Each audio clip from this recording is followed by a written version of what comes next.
अनंत कोटी ब्रह्मांड नायक राजाधिराज योगीराज परब्रह्म सच्चिदानंद श्री सद्गुरु विश्वात्मक गुरुदेव सद्गुरु आत्मा मालिक माऊलींच्या चरणी कोटी कोटी प्रणाम करतो आणि आजच्या या नित्यनियम प्रवचन सेवेला प्रारंभ करतो।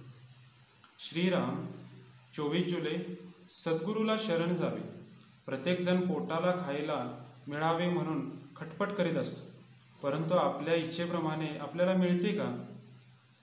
नाही। म्हणून सांगायचे कारण असे की जर आपण विषयाकरिता इतके झटतो तर देवाच्या प्राप्तीकरता श्रम करायला नकोत का?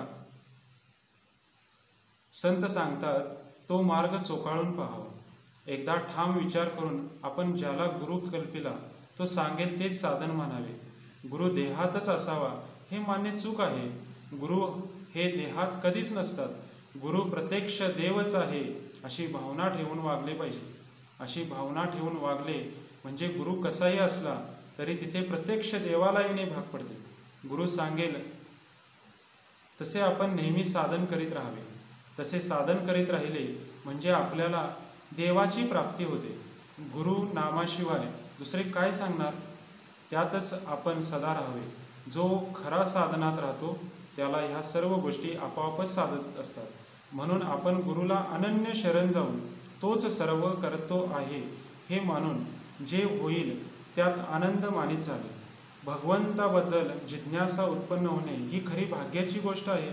असा जिज्ञासू शिष्य भेटला तर गुरुला देखील आपले स्वतःचे सार्थक झाले असे वाटते। श्री रामचंद्रांची जिज्ञासू अवस्था पाहून वसिष्ठांना फार आनंद वाटला आणि ते साहजिकच आहे।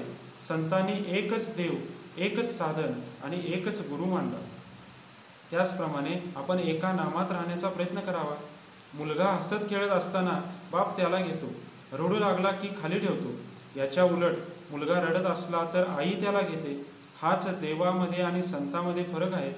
बर्फामधले पाणी काढले तर काहीच उरत नाही, त्याप्रमाणे संतांमधले भगवंताचे प्रेम जर काढून टाकले तर त्यांच्यामध्ये मग काही उरतच नाही।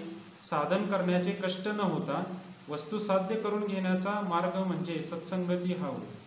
आपल्या मनावर संगतीचा फार परिणाम होतो। नुसता हेतू काम करीत नसून संगत काम करीत असते। संगत दोन प्रकारची आहे, घातक आणि उत्तम। विषयी माणसांची संगत ही घातक होय आणि सत्संगत ही उत्तम होय। सत्संगतीमध्ये असताना आपल्या ठिकाणी दोष आहे असे ज्याला कळेल तो लवकर सुधारेल।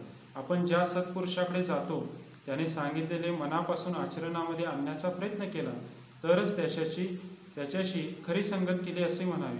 संतांची प्रचिती पाहणे म्हणजे आपले प्रपंचातले काम मनासारखे होणे हे नव्हे। ज्या घटकेला आपले चित्त शुद्ध होते त्या घटकेला संतांची खरी प्रचिती आली असे समजावे।